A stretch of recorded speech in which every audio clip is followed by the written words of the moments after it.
नमस्कार दोस्तों, स्वागत है आप लोगों का हमारे चैनल मैथ्स विथ मिलन में। तो कल हम लोगों ने क्वेश्चन नंबर 10 तक कर लिया था और ये क्वेश्चन करवा दिए थे आप लोगों को। क्वेश्चन नंबर 10 में ही सेम क्वेश्चन देखिए आरपीएफ एसआई में ही पूछा गया और टेक्नीशियन का पूरा कंप्लीट हो चुका है। ठीक है, टेक्नीशियन का अब आरपीएफ का करेंगे, उसके बाद एएलपी का करेंगे, फिर जेई का करेंगे। और ये हमारा 2 चैप्टर हो चुका है, अलजेब्रा हो चुका है और परसेंटेज हो चुका है। ये हमारा रेशियो एंड प्रोपोर्शन है। ठीक है, अनुपात और समानुपात है, इसका दूसरा पार्ट है और शुरू से देखा जाए 13वां नंबर का पार्ट है। 2024 में जो भी क्वेश्चन आया चैप्टर वाइज आप लोगों को हम करवा दे रहे हैं सॉल्यूशन। अगर आप लोग नहीं जुड़े हैं तो जुड़ जाइए। एएलपी जेई और टेक्नीशियन 2026 फरवरी में जो एग्जाम होने वाला है बहुत ही बेहतरीन साबित होगा क्लास। और ये क्वेश्चन आप लोग कर लिए होंगे क्योंकि पीछे क्लास में करवा चुके हैं। फिर से चलिए इसका सॉल्यूशन करवा देते हैं आप लोग को। होमवर्क का क्वेश्चन का सॉल्यूशन सबसे पहले, इतना का व्युत्क्रमानुपाती x है। x जो है वो व्युत्क्रमानुपाती, इतना का व्युत्क्रमानुपाती, तो व्युत्क्रमानुपाती का क्या बोले थे आप लोग को, साइन देंगे और 1//3 यही होगा। लेकिन बताए थे आप लोगों को इसको इक्वल करने के लिए हम इक्वल का साइन देंगे तो फिर लिख देंगे k//1 k//1 ये इस मान को लिख देंगे। अब देखिए इसमें बोला है कि बाई का मान 3 रखते हैं तो x का मान 6 आता है। जब बाई का मान 3 रख देते हैं तो x का जो मान आता है वो 6 आता है। चलिए रख लेते हैं। तो x का मान कितना, k का मान यहाँ से निकाल लेंगे हम लोग। x का मान 6 आता है, k/बाई का मान 3 का क्यूब करेंगे 27 में से 1 गया तो हो जाएगा 26। तो k का जो मान निकल जाएगा वो हमारा कितना निकल जाएगा देख सकते हैं आप लोग, 26 × 6 आ जाएगा। और दिस इज मतलब ये जो हमारा है वो पहला इक्वेशन है। ठीक है, अब इसमें क्या करेंगे, मान पुट करेंगे, जो आगे बोलेगा के का मान पुट करेंगे और कुछ बोलेगा निकालने। एक्स का मान अब दे दिया है और बाई का मान 7 बोल दिया और एक्स का मान ज्ञात करना है। बाई का मान दे दिया कितना 7 और एक्स का क्या करना है, मान ज्ञात करना है। तो चलिए इसी में रख देते हैं, एक्स का मान ज्ञात करना है तो एक्स बराबर क्या यूज करेंगे, के का तो मान जान चुके हम लोग 26 × 6 बटा बाई क्यूब -1। बाई मतलब बाई का मान दिया है 7 तो 7 का क्यूब -1 तो हो जाएगा ये हमारा 26 × 6 डिवाइडेड बाय 343 में से 1 गया तो हो गया 342। 343 में से 1 जाएगा तो हमारा हो जाएगा 342। ठीक है, इसको जब काटेंगे तो हमारा क्या आएगा देख सकते हैं, 6 से कटेगा क्या, 4 3 7 2 9, हाँ बिल्कुल कट जाएगा। 6 5 30, 6 7 42। ठीक है, अब तो नहीं कटेगा तो डायरेक्ट हमारा आ गया है 26/50, 7 5 12 नहीं कटेगा, 26/57। ऑप्शन नंबर नहीं, हाँ ऑप्शन में ही है 26/57, किसी भी ऑप्शन में नहीं है, मतलब ऑप्शन गलत है हम लोगों का, बिल्कुल सही है। 26/57 यहीं पे हो सकता है होगा, ये 5 कर लीजिए। देखिए ऑप्शन बी हमारा बिल्कुल करेक्ट होगा। कौन सा ऑप्शन, ऑप्शन बी 26/57। होमवर्क का क्वेश्चन था, इसका सॉल्यूशन आप लोगों के सामने है। ठीक है, चलिए कर लेते हैं ये क्वेश्चन। फिर आप लोगों को कल करवाए थे क्वेश्चन नंबर 10 सेम था तो 11 होमवर्क दिए थे, फिर 11 अभी करवा दिए तो 12 भी यही क्वेश्चन है। तो ये भी क्वेश्चन आप लोग खुद से कर लीजिएगा, 12 भी सेम है वही और 13 भी सेम वही क्वेश्चन है। तो बहुत ज़्यादा क्वेश्चन पूछा गया था, मतलब 4 शिफ्ट हुआ होगा, जितना भी शिफ्ट हुआ होगा वो सभी में पूछ लिया है, देख सकते हैं। ये पूछा गया है 3/12 के शिफ्ट सेकंड में, 13/12 के शिफ्ट सेकंड में। ये पूछा है 3/12 नहीं 13 ही होगा शायद, पता नहीं कभी एग्जाम में हुआ, देख सकते हैं आप लोग। शिफ्ट फर्स्ट का क्वेश्चन है, ये तब 13 ही होगा, 13 है तो 13 है। ये देखिए ये भी फर्स्ट का है और ये भी तब 3, पता नहीं कितना है, देख लीजिएगा। मतलब पूछा गया ये सभी क्वेश्चन आरपीएफ में। ठीक, 24 में ये भी आरपीएफ के 9 बारे में पूछा गया है, बस खत्म। आरपीएफ का इस प्रकार का क्वेश्चन आया। फिर हमारा आरपीएफ का, ये भी आरपीएफ का ही है। जैसे ही आरपीएफ खत्म होगा उसके बाद जो हमारा क्वेश्चन आएगा एएलपी का आएगा, देख सकते हैं एएलपी का। लेकिन पहले आरपीएफ का जो बचा हुआ है उस क्वेश्चन को कर लेते हैं और जो क्वेश्चन छोड़ दिए आप लोगों को खुद से कर लेना, आसान था इसलिए। अब क्या हुआ,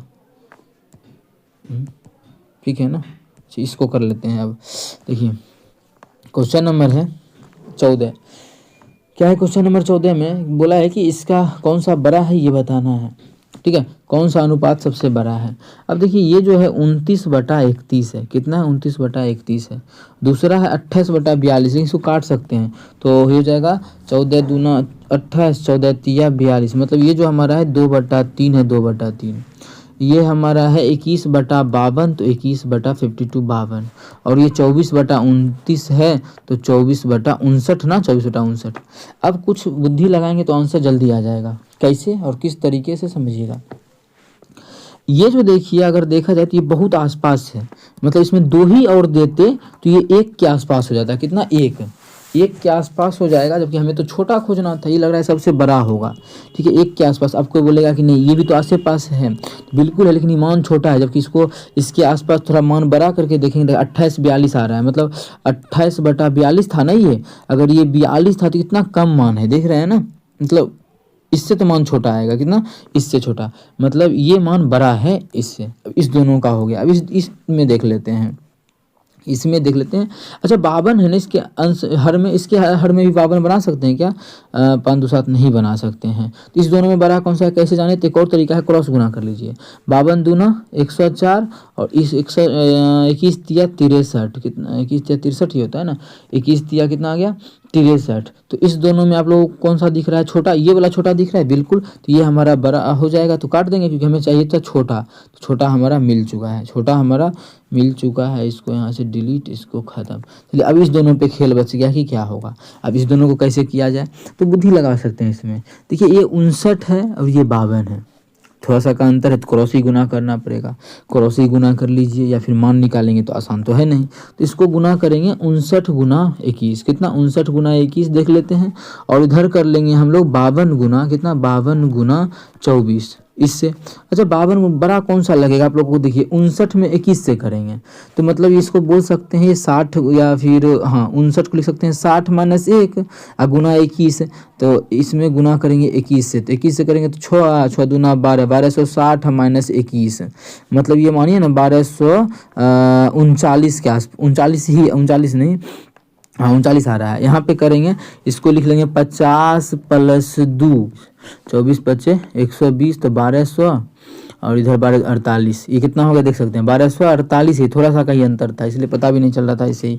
ये 1248 है, ये 1239, कौन सा बड़ा है? ये बड़ा है, हमें चाहिए छोटा। तो 21/52, 21/52 ऑप्शन नंबर बी में है, तो ऑप्शन बी बिल्कुल करेक्ट हो जाएगा। उम्मीद करते हैं क्लियर होगा। चलते हैं आगे, कर लेते हैं क्वेश्चन नंबर अपना 15 नंबर। ठीक है, क्या है क्वेश्चन में, फर्नीचर की 3 वस्तुओं का औसत मूल्य 15,960 है। कितना है? 15,960 है। यदि उनके मूल्यों का अनुपात इतना है तो सबसे महंगी वस्तु का मूल्य, सबसे महंगी वस्तु जो है 7 के अनुपात में। अब 7 का अनुपात खोजेंगे तो टाइम चला जाएगा ना, जो जिसमें 7 से भाग लगेगा वही मेरा आंसर होगा, जिसमें 7 से भाग लगेगा वही हमारा आंसर होगा। अगर खोज सकते हैं खोज लीजिए, इसमें लगेगा क्या 7 का 7, 6 के 42, हाँ बिल्कुल लग रहा है, तो मतलब हो सकता है और किसी में भी लगेगा, तो इसलिए चेक ही करना पड़ेगा हम लोगों को। ठीक है, तो जो है कितना अनुपात में, 3:5:7 के अनुपात में है। कुल योगफल कितना है, 7 5 3 8 7 15 के अनुपात में, जबकि एक्चुअल में जो दिया हुआ है इसका मान वो है योगफल वो 15,960 है। कितना गुना है तो काट लेंगे तो 1 अनुपात का माना जाएगा, 15 का 15, ठीक है, और 0 का 0 हो जाएगा। 15 से काट रहे हैं ना, तो 0 15 6 के 90 और 15 6 के 90, 15 6 के 60, ये आ गया। लेकिन आगे ध्यान से पढ़िएगा, क्वेश्चन में बोला है कि फर्नीचर की 3 वस्तु का औसत मूल्य, मतलब ये जो दिया था एवरेज दिया था, तो एक्चुअल मान क्या होगा, इसमें 3 से गुना, मतलब इसमें भी 3 से गुना। ठीक है, 3 से गुना करेंगे नहीं, 3 गुना छोड़ देंगे, मतलब ये समझिए जो भी आंसर होगा उसमें 7 से तो लगेगा ही लगेगा, क्योंकि 7 महंगी वस्तु पूछा है, 3 से भी भाग लगेगा 7 के साथ साथ। क्या इसमें 3 से लग रहा था? 8 7 15 15 4 4 8 नहीं लग रहा था। इसमें 3 से लग रहा है, इसमें 3 से तो लग रहा है, 7 से 7 चौक 28 चेक करने में टाइम जाएगा। चलिए निकाल लेते हैं। 7 अनुपात का ही तो मान ज्ञात करना, 1 अनुपात का मान आ चुका है, तो 7 अनुपात का मान निकालना है, तो 7 गुना 3, इससे गुना कर देंगे, 3 गुना 1000 कितना है 64, 1064। चलिए कर लेते हैं गुना, क्या इकाई अंक पे देखते हैं बनेगा कि नहीं। 7 या 21, 1 गुना 4, मतलब इकाई अंक पे आ रहा है कितना 4, इकाई अंक पे 4 किस ऑप्शन में है, तो आप लोगों को एक ही ऑप्शन में दिख रहा होगा, ऑप्शन ए में, तो ऑप्शन ए हमारा बिल्कुल करेक्ट हो जाएगा। कौन सा ऑप्शन? Option A. जैसे ही आप लोग 7 में सिर्फ करते 1064 से गुना, तो आप लोगों का आता ये कितना 7, ये जो दिया है मान आप लोगों को 7,000 कितना है 7,048, 7,448 इतना ही आ जाता है। पता है क्यों? क्योंकि हो सकता है बच्चा ऐसा गलती करे कि औसत ना देखे और इस 1 अनुपात का मान इतना मान के 7 से गुना करता तो गलत हो जाता। 3 से गुना करना था, क्यों? क्योंकि औसत मूल्य दिया था, औसत में फिर संख्या से गुना करते हैं तब एक्चुअल मान आता है, योगफल आता है, तो ये हमारा आ चुका है। इसको गुना कर लीजिएगा, ऐसे इकाई अंक पे बन ही चुका है, जो कि ऑप्शन नंबर ए में था। कर लेते हैं क्वेश्चन नंबर 16। ये भी RPFSI का ही क्वेश्चन है। क्या है? फर्नीचर की 3 वस्तुओं का औसत मूल्य इतना है। औसत ही दिया हुआ है, समझिए 3 वस्तु है, मतलब जो भी आंसर होगा 3 से भाग लग जाएगा। इसमें हमारा 8 9, इसमें भी 3 से भाग, अब सभी में 3 से भाग लग रहा है। चलिए पहले बना ही लेते हैं। अब कितना के अनुपात में है? 3 अनुपात, वही क्वेश्चन है क्या, सेम, बस मान चेंज किया है। 5 3 8 7 15, 15 के अनुपात में योगफल है, और जबकि इसका एक्चुअल में जो योगफल है वो 15,945 है। ठीक है, जब इसको काटेंगे तो 1 अनुपात का मान आ जाएगा 15 के 15 0, 15 6 के 90, 15 तिया 45, 63। यहाँ पे देखिए बस 64 आया था ना, 64। तो कितना का मान आया ये? 1 अनुपात का, लेकिन एक्चुअल में नहीं आया क्योंकि औसत मान है ये। तो एक्चुअल लाने के लिए 3 से गुना करना पड़ेगा हम लोगों को। ठीक है, 3 से गुना करना पड़ेगा, या फिर नहीं भी करेंगे तो लास्ट में आंसर में कर देंगे जितना आएगा, या फिर यहाँ पे औसत ही निकाल लेते। चलिए छोड़िए, समझ में आ गया इतना। बोला है महंगी वस्तु 7 अनुपात में है, तो 7 अनुपात का मान कितना हो जाएगा? 7 से गुना कर देंगे 1 अनुपात में। 1 अनुपात है 3 गुना 1063। क्या इकाई अंक पे बनेगा? तो देख लेते हैं। 7 21 1, 1 इससे गुना कर देंगे। समझ में आता है ना, 1 कैसे काहे बोलते हैं? 7 21 मतलब 1, क्योंकि 21 है तो 1 ले रहे हैं, इकाई अंक ले रहे हैं। 1 में गुना कर देंगे फिर इसके 3 से, तो 3, मतलब वही आंसर होगा जिसके इकाई अंक पे 3 होगा। इसमें नहीं है, इसमें नहीं है, इसमें भी नहीं है, एक ही ऑप्शन में है, ऑप्शन ए में। तो ऑप्शन ए हमारा बिल्कुल करेक्ट हो जाएगा। कौन सा ऑप्शन? Option A. उम्मीद करते हैं समझ में आ गया होगा मेरे भाई। कहीं भी दिक्कत हो जरूर पूछें। चलिए कर लेते हैं क्वेश्चन नंबर 17 नंबर। क्या है? निम्नलिखित में से कौन सा अनुपात सबसे छोटा है? सबसे छोटा पूछा गया है। पहला है 22/56, इसको काट के ही लिखते हैं हम लोग, 11/28। ठीक है, ये हमारा है 29 बटा कितना, 48 है, तो 48 इधर है 15/44, तो 15/44 इधर हमारा है 30/31। सबसे बड़ा मान तो लास्ट वाला ही दिख रहा है, ये कि एकदम आस पास है, देख रहे हैं 31 30, तो सबसे बड़ा है, नहीं चाहिए हमें, सब छोटा चाहिए। अब देखिए सब छोटा आप लोगों को कैसे दिख रहा होगा, लेकिन हमें क्या करना है, क्वेश्चन को बनाना अच्छे ढंग से, आप लोगों को समझाना भी है, तो उस तरह से हम लोग तो आंसर निकाल ही लेंगे। अब ध्यान देखिए, ये अगर 11 तिया 33, नीचे में 3 गुना से क्या है, 3 गुना से कम है। 11 तिया 33 3 गुना से क्या है, ये कम है, मतलब ये मान थोड़ा बड़ा आएगा। लेकिन यहाँ पे 15 तिया 45 3 गुना से थोड़ा सा ही कम है। यहाँ पे देखिए ज़्यादा कम है, यहाँ पे थोड़ा सा कम है। इस दोनों में कंपेयर कर सकते हैं तो ये बड़ा होगा। ठीक है, ये बड़ा होगा। ये तो दुगुना भी नहीं है। ठीक है, दुगुना भी 58 होता है, दुगुना से भी कम है, तो ये भी छोटा नहीं होगा। सबसे छोटा हमारा यही होगा 15/44। ऑप्शन नंबर हमारा बी में है, तो ऑप्शन बी हमारा बिल्कुल करेक्ट हो जाएगा। कौन सा ऑप्शन? Option B. उम्मीद करते हैं समझ में आ गया होगा। अभी हमारा 18 नंबर क्या है कि सबसे छोटी और सबसे बड़ी भिन्न के बीच का अंतर, सबसे छोटा और सबसे बड़ा भिन्न का अंतर कैसे निकालेंगे। तो सबसे पहले छोटा भिन्न पकड़ते हैं और सबसे बड़ा पकड़ लेंगे। अब देखिए सबसे बड़ा और सबसे छोटा पकड़ना है, पे कैसे पकड़ा जाए सबसे छोटा और सबसे बड़ा भिन्न। अच्छा, ये 4/8 में तो 1/2 दिया हुआ है। अरे हाँ, तो काट के नहीं, 1/2 ही दिया हुआ है ना, मतलब ये है 1/2। ध्यान दीजिएगा, ये जो मान है वो हमारा 1/2 दिया है, और ये हमारा जब देंगे तो ये भी आसपास मान है, देखिए ना थोड़ा सा ही अधिक है, ये भी आसपास, ये भी आसपास, मतलब सबसे छोटा यही है। देख सकते हैं डायरेक्ट ऊपर निचलका का आधा है, यहाँ ऐसा कहीं पे नहीं हुआ आधा, बिल्कुल कहीं नहीं हुआ, मतलब सबसे छोटा मान तो मिल गया। सबसे छोटा हमारा है कितना, इसको काट के 1/2 4/8 ही लिख देते हैं। ठीक है, जब काटेंगे तो 1/2 ये आ गया सबसे छोटा। हमें बोला है दोनों का अंतर, तो सबसे बड़ा भी लेते हैं। सबसे बड़ा कौन सा है, ये तो मान सबसे छोटा है तो खत्म हो गया।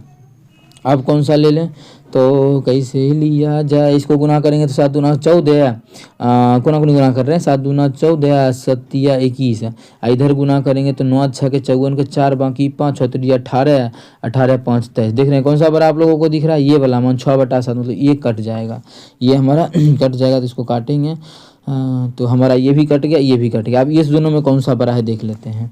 25 सत्ते करेंगे तो 25 सत्ते होता है 175, और इधर करेंगे 27 छके 6 सत्ते 42 के 2 बाकी 4, 6 दूना 12 4 17, 172 175।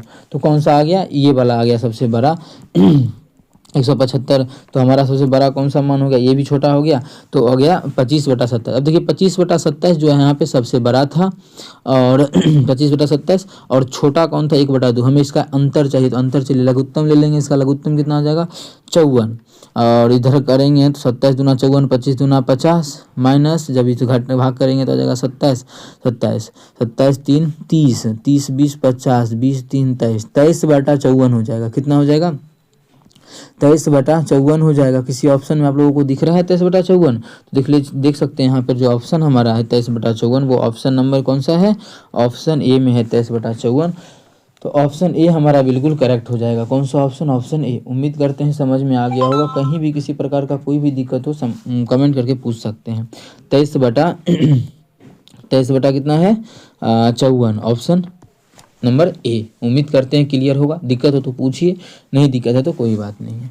ठीक है, चलें आगे कर लेते हैं। और ऑप्शन तो हाइड हो गया है, अब क्या किया जाए? हाइड सही से, अब हाइड हो ही गया है तो इसको क्यों ना हम सही से हाइड कर दें कि लिखा हुआ सेव्ड ना दिखे, आप लोगों को डिस्टर्ब ना हो। चलिए इसको कर लेते हैं सबसे पहले कलर। चलिए ठीक है, अब तो नहीं होगा कोई दिक्कत। ऑप्शन एक हम बाद में लगा देंगे अगर नहीं मिला आंसर तो। बोला है सबसे छोटी और सबसे बड़ी भिन्न का अंतर, वही है। तो होमवर्क में ये भी क्वेश्चन आप लोग खुद से बना लीजिए, क्वेश्चन समझा ही दिए हैं तो ये तो आसान है, फटाफट निकाल सकते हैं। सबसे छोटा और सबसे बड़ा ये भी है वही क्वेश्चन। ये भी देखिए 1/2 है, ये नहीं कटेगा तो नहीं काटिएगा। तो फिर देख लीजिएगा सबसे छोटा और सबसे बड़ा, सिर्फ सबसे बड़ा खोजना है तो तुरंत निकाल सकते हैं आंसर की। डायरेक्ट दिख रहा है, ये भी आधा है। यहाँ देखिए, यहाँ तो बहुत छोटा, ये भी बहुत छोटा है। डायरेक्ट ये आसपास है, मतलब एक के आसपास। सबसे बड़ा तो यही है, तो आंसर हो गया ऑप्शन नंबर ए। तो सबसे बड़ा जो हो गया वो 63/64 हो जाएगा। कौन सा? 20 नंबर का पहला सबसे बड़ा हो जाएगा। तो डायरेक्टली दिखता है क्वेश्चन में। अब हमारा ALP का क्वेश्चन शुरू होता है, जो कि हमारा आज हम शुरू किए थे क्वेश्चन नंबर कितना से? 10 से ना 11 से और 21 तक।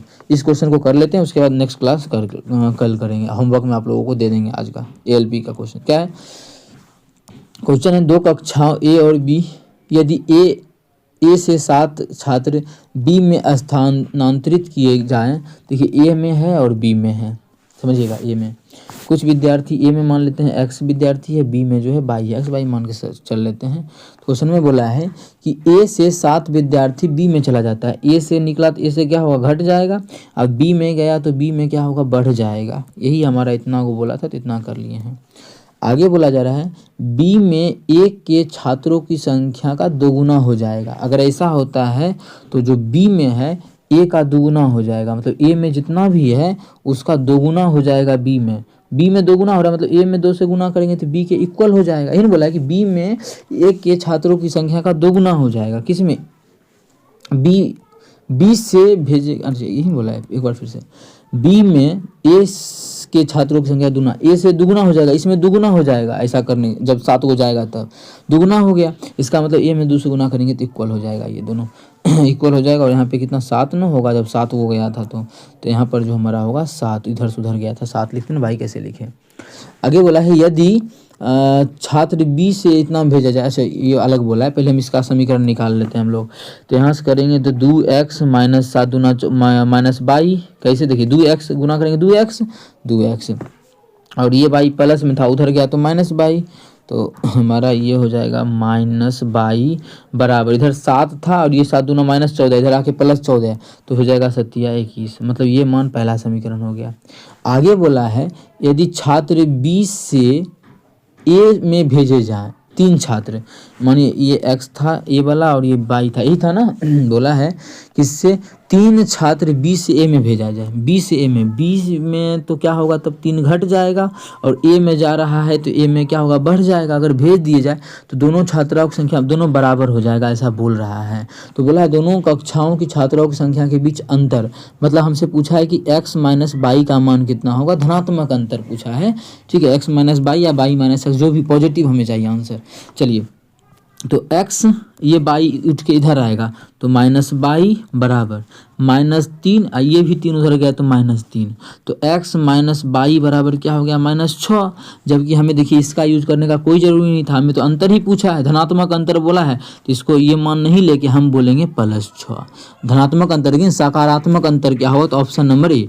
ये क्वेश्चन घुमाया बहुत है, ये बच्चा पहला में भी फंसे, जबकि हम लोग भी निकाल भी लिए पहला, लेकिन आंसर कहाँ से मिला है? तो सिर्फ आंसर मिला है एक समीकरण का यूज करके। करके जो कि हमारे दूसरा में यूज कर लिए, दूसरा किए यूज, आंसर आ गया। तो उम्मीद करते हैं ये सभी चीज़ आप लोग देखते हैं नहीं कि आपका बच्चा होता सॉल्व करने लगता कि आंसर बोला है प्लस में, ये आ गया है माइनस में, अभी दोनों इसको और इसको सॉल्व करेंगे दूसरा मान के, तो टाइम चला जाएगा। ये सब बुद्धि होना चाहिए कि नहीं क्यों सॉल्व करें, आंसर तो आ गया। धनात्मक अंतर मतलब जो भी ये अगर बोला है, देखिए ऐसा बोला है दोनों कक्षाओं के छात्राओं का, तो दोनों छात्राओं मतलब एक्स माइनस वाई नहीं बोला है। तो अगर आपको नहीं समझ में आ रहा है अभी भी मानिए, अगर इस भी समझने में दिक्कत है तो इसको ऐसे नहीं, तो इस माइनस से गुना करेंगे तो वाई माइनस एक्स हो जाएगा बराबर प्लस 6 हो जाएगा। तो 6 ही तो चाहिए, बोला ना दोनों कक्षाओं, ये नहीं बोला है कि ए में बी को घटाना है, नहीं बोला दोनों कक्षाओं का अंतर। तो हमारा जो आप लोगों को समझा दिए वही होगा कि ये मान आया है, जबकि ये मान नहीं लेके क्या बोलेंगे इसको +6 और आंसर टिक कर देंगे ऑप्शन नंबर ए। इसका कोई यूज नहीं हुआ, इसका जो हमारा है इसका कोई यूज नहीं हुआ है। अच्छा इसको इस चीज़ से नहीं काटते हैं, इसका कोई यूज नहीं हुआ है। उम्मीद करते हैं क्लियर होगा। कहीं भी किसी प्रकार का कोई भी दिक्कत हो कमेंट करके पूछ सकते हैं। इसका यूज नहीं हुआ है, डायरेक्ट हम लोग यहाँ से आंसर निकाल चुके हैं। ठीक है, अब अगला क्वेश्चन आप लोगों को दे देते हैं होमवर्क के तौर पे। इसका आंसर आप लोगों को कमेंट सेक्शन में कमेंट कर देना है। ठीक है, अगर जिस विद्यार्थी से नहीं बने सॉल्यूशन देखना है नेक्स्ट क्लास को ज्वाइन कर लें। ठीक है, लेकिन आप लोग कोशिश कीजिएगा कि इसका आंसर आप लोग कर दीजिएगा। बहुत ही बेहतरीन ढंग से आप लोगों को समझा रहे हैं। यदि समझ में आए तो अपने सभी दोस्तों के साथ शेयर के ज़रूर कीजिएगा। और इस क्वेश्चन में भी कोई दिक्कत हो तो पूछिएगा कि कहाँ पर क्या हुआ। जैसे देखिए ये भी RRB ALP 27, देखिए 27/11/2024 के शिफ्ट फर्स्ट में पूछा गया प्रश्न है। ठीक है, डायरेक्ट हम लोग आंसर किए 16, कैसे किए वो सभी चीज़ आप लोगों के सामने है। एक बार वीडियो को रिपीट करके देखिए, दिक्कत हो तो फिर भी पूछिए। चलिए मिलेंगे नेक्स्ट क्लास में क्वेश्चन नंबर 22 से। ठीक है, और होमवर्क का क्वेश्चन है इसका, अगर आप लोग से बनता है तो बनाइएगा और इसका आंसर कमेंट सेक्शन में कमेंट कीजिएगा। और नहीं तो अगर सॉल्यूशन देखना है नेक्स्ट क्लास में जोड़ना पड़ेगा, उसमें आप लोगों को हम सॉल्यूशन इसका करवा देंगे। चलिए मिलेंगे नेक्स्ट क्लास में, थैंक यू।